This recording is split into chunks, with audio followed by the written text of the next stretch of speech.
Hello my dear students, I hope you are fine. तो बच्चों, आपको पता है आपका चैप्टर नंबर 4 चल रहा है and in this video we will read ahead. So देखो यहाँ पे, ही ग्रू a little pail, he Guru a he Guru a little पेल, पेल यानी पीला। तो वह थोड़ा पीला पड़ गया था। कौन? जो उसका हस्बैंड था, जो क्लर्क, जो मेलविली का जो हस्बैंड था, वो थोड़ा पीला पड़ गया था। क्यों पड़ गया था? क्योंकि उसको अपनी वाइफ के लिए कुछ खरीदवाना था इसलिए। और लेकिन वो उसने पैसे किसी दूसरे काम के लिए जमा कर रखे थे। अब देखो, because he was laying aside, laying aside यानी जमा कर रहा था, जस्ट दैट अमाउंट, उन पैसे को, उस राशि को जमा कर रहा था। किसके लिए? टू बाई अ गन, एक बंदूक खरीदने के लिए। एंड ट्रीट, TREAT, यहाँ पूरा नहीं दिख रहा है आपको, ये TREAT, treat himself to a little shooting next summer on the plain of Nanterre. मतलब नानतेरे मैदान में एक शूटिंग गेम हुआ करता था। ठीक है।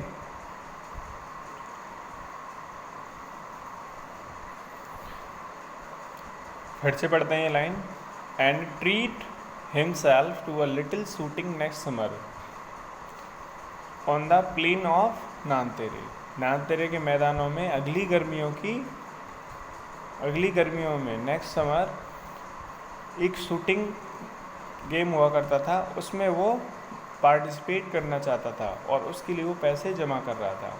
With several friends who went to shoot larks there on Sunday, जो कि संडे को कहाँ गए थे अपने?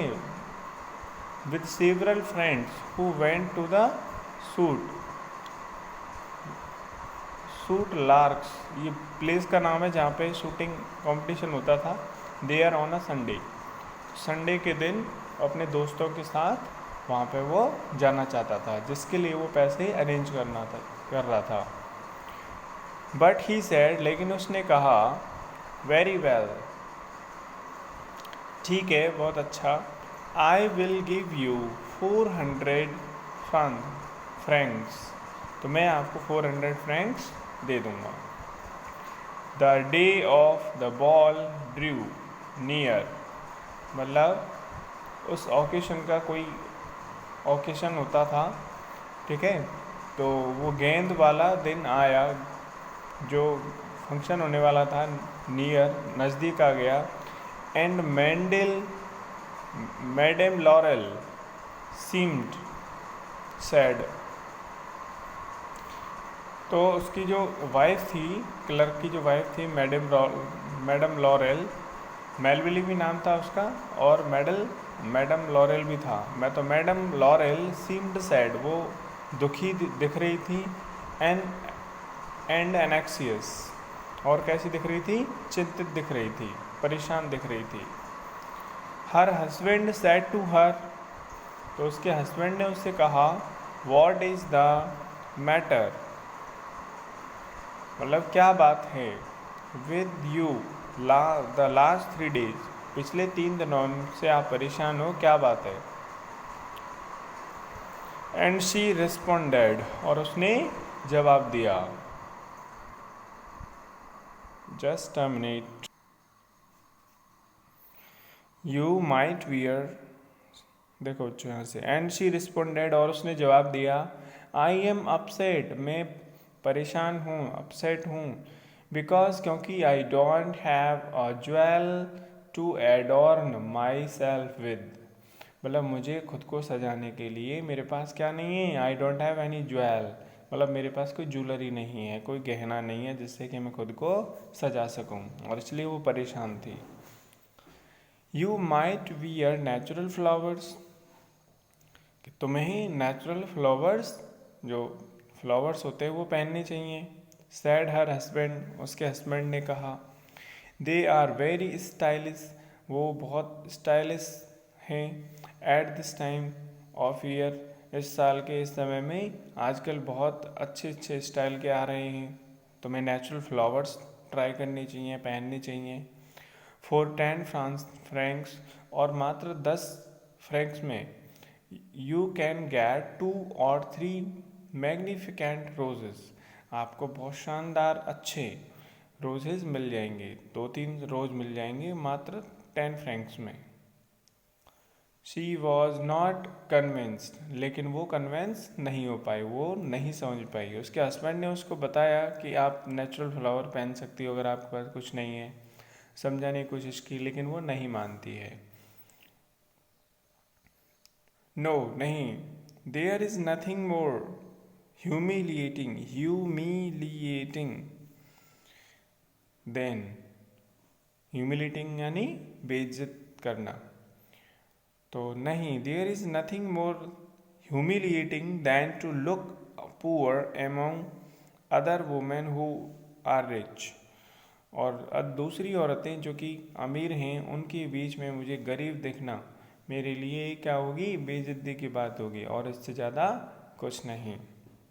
नथिंग मोर देन ह्यूमिलेटिंग मतलब बेइज्जती से ज़्यादा कुछ नहीं। मतलब उसने कहा कि अगर मैं इस तरह से पहनूंगी तो जो अमीर औरतें उनके बीच में गरीब ही देखूंगी, और ये मेरी बेइज्जती के अलावा और कुछ नहीं है, इस तरह से उसने जवाब दिया। हाउ स्टूपिड यू आर, तुम कितनी मूर्ख क्यों हो।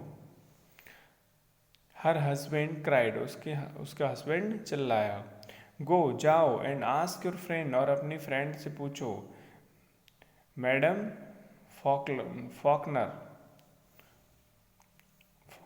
Faulkner to lend you some jewels, कुछ आपको ज्वेल्स उधार देने के लिए। मतलब जाओ अपनी फ्रेंड मैडम फॉकनर के पास जो कि आपको कुछ ज्वेल उधार दे सके। She saw first some bracelets, पहले तो उसने कुछ ब्रेसलेट्स देखे। देन अ पर्ल नेकलेस, उसके बाद एक पर्ल नेकलेस देखा। And then a Venetian gold cross set with precious stone, और उसके बाद एक प्रीशियस बेशकीमती स्टोन्स लगा हुआ गोल्ड का एक क्रॉस सेट देखा। ऑफ एडमायरेबल वर्कमैनशिप, जिसकी मतलब प्रशंसनीय कारीगरी थी, मतलब एक प्रशंसा के लायक बहुत अच्छी कारीगरी उस पर करी गई थी। She could not make up her mind to part with them to give them back, और वो उसका मन नहीं कर रहा था उनको वापस छोड़ने का।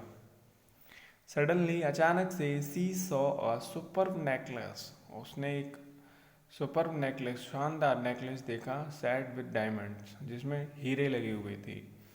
She asked in a hesitating voice, और उसने हिचकिचाते हुई आवाज़ में पूछा, could you land me this, क्या तुम मुझे इस वाले को दे सकते हो। वाई नॉट, क्यों नहीं। यस बिल्कुल, सर्टेनली जरूर। She threw her arms around her friend's neck, मतलब वो इस तरह से अपने फ्रेंड की गले मिलने लगी, और इस तरह से उसको एंड किस्ड हर पैशनेटली, और उसको किस करने लगी पैशनेटली, पूरे मनोभाव से खुश होकर के, मतलब वो अपनी फ्रेंड को कर रही थी। Then fled with her treasure, और फिर वह उस खजाने के साथ, उस गहने के साथ वो चली गई, दौड़ी चली आई। The night of ball arrive, और वो गेंद वाली रात आई। Madam Laurel was a great success, और मैडम लॉरेल के लिए उस डायमंड के नेकलेस को पाना, उसको पहनना और खूबसूरत दिखना एक सक्सेस थी। She was looking the prettiest of all other women, और वो जितनी वहाँ औरतें उनसे सबसे ज़्यादा सुंदर वही दिखाई दे रही थी। ओके स्टूडेंट्स, तो आज के लिए बस इतना ही, मिलते हैं नेक्स्ट वीडियो में, और देखते हैं ये इस डायमंड नेकलेस की कीमत कितनी भारी पड़ती है इस सुंदरता पे। ओके स्टूडेंट्स, तो ओके बाय।